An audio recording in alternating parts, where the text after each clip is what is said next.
نے دعا کرنی ہے تاکہ جلد از جلد مسز بھی بالکل صحت یاب ہو اور وہ بھی عبادت میں شریک ہو سکے۔ آئے خدا کے زندہ کلام میں سے ہم دیکھیں گے، جیسا کہ میں ہر روز میسیج دیتا ہوں کہ یہ وبا خدا کی طرف سے آئی ہے اور یہ خدا نے اس کو ختم کرنا ہے۔ اور اگر میں پھر ایک حوالہ آپ کو پھر بتا دیتا ہوں، ہر روز وہ حوالہ ہم کاؤنٹ کرتے ہیں کہ یہ جانی اسی طور پہ ہے جب خدا کے لوگ جو ہیں وہ اس کے آگے جھکیں گے، خاکسار بنیں گے، اس سے منت سماجت کریں گے، اس سے صلح کریں گے، تو اس وقت خدا راضی ہوگا اور اس وبا کو ختم کرے گا۔ اگر دوسرا تواریخ اس کی 7 باب اور اس کی 13 اور 14 آیت کو دیکھیں گے تو اس میں یہ سارا کچھ ہمیں بیان ملتا ہے۔ اور ان دنوں میں آج ہی صبح کوئی بھائی میرے پاس بیٹھا تھا تو مجھے بتا رہا تھا کہ سندھ میں ٹڈی بہت زیادہ آ گئی ہے اور سندھ کی حکومت جو ہے وہ بڑی پریشان ہے، اور وہ ان کو وفاقی حکومت کو کہہ رہی ہے کہ جی ٹڈیاں آئی ہیں، ان کا کچھ کریں۔ تو کیا کر سکتی ہے حکومتیں، کیا کر سکتی ہیں؟ کیونکہ یہ تو خدا کی طرف سے ہے۔ اگر 13 آیت میں لکھے تو لکھا ہے کہ اگر میں آسمان کو بند کر دوں یا تمہارے ملک میں ٹڈی بھیج دوں جو ملک کو برباد کر دے، تو یہ تو کلام کی باتیں ہیں، یہ خدا کے کلام کے مطابق ہو رہا ہے سارا کچھ ہے۔ لیکن آج بھی ہمیں عقل نہیں آ رہی، سمجھ نہیں آ رہی، اور ہمیں کچھ سمجھ نہیں لگ رہی کہ ہم آج بھی کیوں توبہ کی طرف نہیں آ رہے۔ اور اگر ہم توبہ کر لیں تو خداوند اس وبا کو ختم کر دے گا، اس کا وعدہ ہے۔ اور جب وہ وعدہ کر رہا ہے تو ہم اس کے وعدے کو کیوں نہیں دیکھ رہے؟ ہم کیوں اس وبا کو اپنے اوپر حاوی کر کے بیٹھے ہوئے ہیں؟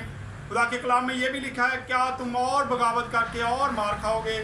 تو لگتا تو یہی ہے کہ ہم بغاوت کرتے جا رہے ہیں اور خدا ہمیں مار رہا ہے، خدا ہمیں اور اذیت دے رہا ہے۔ ابھی اگر ہم دیکھیں امریکہ کی خالی حالت دیکھیں تو تقریباً 85,000 لوگ مر چکے ہیں، اور یہ ایک بہت بڑی آفت ہے جو 85,000 لوگ وہاں پہ مر چکے ہیں۔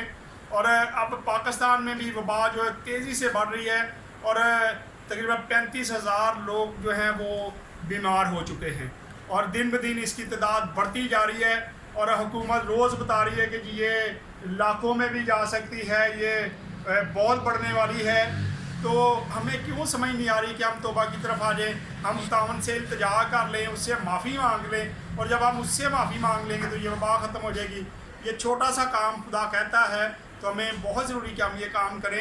آئیں ذرا خداوند کے، جس سے مجھے ان دنوں میں جیسے بیمار ہوا تو یہ حوالہ بار بار میرے ذہن میں آ رہا تھا۔ آئیں ذرا زبور 91 کو ہم پڑھیں گے، ذرا اس کی 14 آیت کو، 14، 15، 16 آیت کو ہم پڑھیں گے۔ یہاں پہ لکھا ہے، چونکہ اس نے مجھ سے دل لگایا ہے اس لیے میں اسے چھڑاؤں گا، میں اسے سرفراز کروں گا کیونکہ اس نے میرا نام پہچانا ہے۔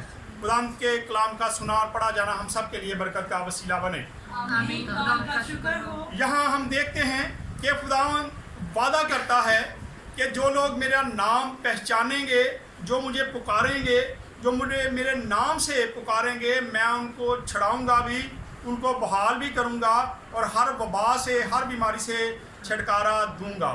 سو ہمیں پریشانی تو نہیں ہے کہ یہ وبا ہمیں آ دبائے گی، کیونکہ ہم اسی کے نام سے جانے اور پہچانے جاتے ہیں، اسی کے نام سے ہم یہ سارے کام کرتے ہیں۔ ہم اپنی طاقت سے تو کچھ نہیں کر پاتے، لیکن جو طاقت وہ ہمیں دیتا اسی سے ہم لڑتے ہیں، ہر طرح کی بیماری سے، ہر طرح کی لاچاری سے۔ سو یہاں پہ ہم خداوند کے کلام میں بھی یہی کچھ دیکھ رہے ہیں۔ خداوند کہتا ہے، چونکہ اس نے مجھ سے دل لگایا ہے اس لیے میں اسے چھڑاؤں گا۔ خدا ہر وبا سے اس بشر کو چھڑائے گا جو خداوند کے ساتھ اپنا دل لگا کے بیٹھا ہوا ہے۔ جس کا دل خدا کے ساتھ لگا ہوا ہے، خدا اس وبا کو اس پر آنے نہیں دے گا۔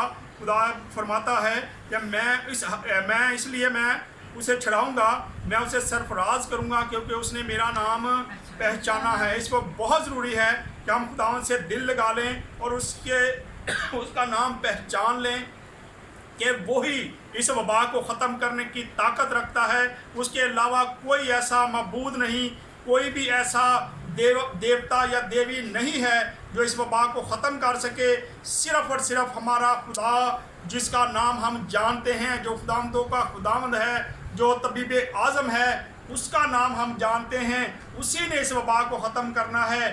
اور اسی کو ہم التجا کرتے ہیں, اسی کے آگے ہم گزارش کرتے ہیں کہ خداوند تو اس وبا کو ختم کر دے, کیونکہ ہم نے تیرے ساتھ اپنا دل لگایا ہوا ہے. اور خداوند تو ہماری فیملیوں کو محفوظ رکھنا. اور پھر آگے 15 آیت میں لکھا ہے, وہ مجھے پکارے گا اور میں اسے جواب دوں گا, میں مصیبت میں اس کے ساتھ رہوں گا, میں اسے چھڑاؤں گا اور عزت بخشوں گا.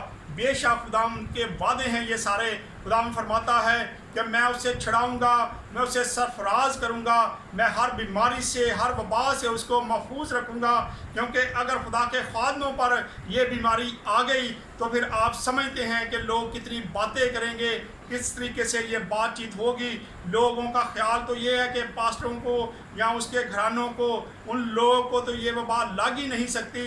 لیکن خداوند کا کلام یہ بھی بتاتا ہے کہ میری آنکھ کسی کی رعایت کرنے والی نہیں ہے. اس لیے بہت ضروری ہے کہ اس وقت ہم خداوند کے ساتھ اپنا دل لگائیں, اسے پکاریں, اس کے نام سے پکار کے کہیں کہ خداوند تو نے اس وبا کو بھیجا ہے اور تو نے ہی اس وبا کو ختم کرنا ہے. خداوند ہم تیرے آگے التجا کرتے ہیں, تجھے پکارتے ہیں, تو ہمیں اس وبا سے چھڑا لے. اور خداوند ہمارے ملک کو بحال کر دے, اس دنیا کو بحال کر دے.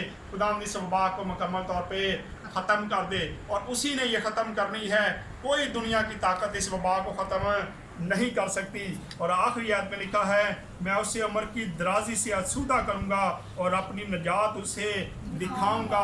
اور جب ہم عمر رسیدہ ہو گئے, جب ہماری عمر بچے گی, اگر ہماری زندگی محفوظ رہے گی تو پھر ہی ہم عمر کی آسودگی سے وابستہ ہوں گے. اور اگر ہم میں یہ کرونا وائرس لگ جاتا ہے تو پھر کیا ہونے والا ہے, پھر تو یہ کسی کو بھی نہیں پتا. لیکن اگر ہم خداوند کے نام کو جانتے اور پہچانتے ہیں تو پھر یہ وبا ہمارے قریب نہیں آ سکتی. آئیں ایک اور حوالہ ذرا دیکھ لیتے ہیں, نکالے میرے ساتھ زبور 57 اور اس کی پہلی 3 آیتیں پڑھیں گے ذرا. تو یہاں پر بھی خداوند کے کلام میں کچھ اسی طرح مرقوم ہے. لکھا ہے, مجھ پر رحم کر اے خداوند, مجھ پر رحم کر. اس وقت خداوند ہی ہم پر رحم کر سکتا ہے, ویسے ہم پر کوئی رحم کرنے والا نہیں ہے. اگر ہم حاکموں کو دیکھیں یا بادشاہوں کو دیکھیں, ملکوں کو دیکھیں, تو وہ ہم پہ رحم نہیں کر سکتے. اس لیے ہمیں صرف اور صرف خداوند کو پکارنے کی ضرورت ہے. وہی رحم کرے گا تو ہم پر رحم ہوگا, اور اگر اس کا رحم ہم پر نہیں ہوا تو پھر کرونا وائرس سے ہمیں کوئی بھی بچا نہیں سکتا. یہاں ہم پڑھ رہے ہیں, لکھا ہے, مجھ پر رحم کر اے خداوند, مجھ پر رحم کر, کیونکہ میری جان تیری پناہ لیتی ہے. میں تیرے پروں کے سایہ میں پناہ لوں گا جب تک یہ آفتے گزر نہ جائیں. آج ہمیں چاہیے کہ ہم خداوند کو کہیں کہ خداوند ہم اپنے آپ کو تیرے پروں کے نیچے سیف کرنا چاہتے ہیں. خداوند تو اپنے پروں کے نیچے ہمیں جگہ دے, اور جب وہ اپنے پروں میں ہمیں چھپا لے گا تو اس وقت یہ وبا, یہ آفتے ہمیں کچھ بھی کر نہیں سکیں گی. نہ یہ کرونا وائرس ہمیں تنگ کر سکتا ہے, نہ کوئی بخار, نہ کوئی بیماری. ہر بیماری جو ہے وہ ہم سے دور رہے گی, کیونکہ ہم خداوند کے نام کو جانتے ہیں اور اس کو پہچانتے ہیں. اور پھر 2 آیت میں لکھا ہے, میں خدا تعالیٰ سے فریاد کروں گا, خدا سے میرے لیے سب کچھ کرتا ہے. بے شک خداوند ہی سارا کچھ کر سکتا ہے. دوبارہ سے اس کو میں پڑھنے لکھا ہے, میں خدا تعالیٰ سے فریاد کروں گا, خدا سے جو میرے لیے سب کچھ کرتا ہے. بے شک خداوند ہی سارا کچھ کرنے والا ہے, اسی نے یہ سارا کچھ کرنا ہے. اگر یہ وبا اس نے بھیجی ہے تو یہ وبا ختم کرنے کا طریقہ بھی وہ ہمیں بتاتا ہے, اور وہ بتاتا ہے کہ میرے نام سے جو لوگ کہلاتے ہیں, جب وہ خاکسار ہو جائیں گے اور میرے نام کو جاننا اور پہچاننا شروع کریں گے, وہ توبہ کریں گے اور اپنے راستوں کو سیدھا کریں گے, تو میں آسمان سے سن کر ان کی دعا کا جواب دوں گا اور ان کے گناہوں کو معاف کروں گا, اور ساتھ ہی ان کے ملک سے یہ وبا کو بھی ختم کر دوں گا. اور آخری آیت کو پڑھتے تو لکھا ہے, وہ میری نجات کے لیے آسمان سے بھیجے گا, جب وہ جو مجھے نگلنا چاہتا ہے وہ ملامت کرتا ہوں. خدا اپنی شفقت اور سچائی کو بھیجے گا. میری جان بپروں کے درمیان, میں آتش مزاج لوگوں میں پڑا ہوا ہوں. بے شک آج ہم ایسے لوگوں میں پڑے ہوئے ہیں جو ابھی تک توبہ کی طرف مائل نہیں ہو رہے. ہر روز پکارا جاتا ہے, ہر روز لوگوں کو کہا جاتا ہے کہ آپ لوگ توبہ کریں تاکہ خدا معاف کر دے اور اس وبا کو دنیا سے ختم کر دے. آئیں خداوند اس کلام کے وسیلہ سے خداوند ہم سب کو برکت دے. آئیں اپنے سروں کو جھکائیں گے اور دعا کریں.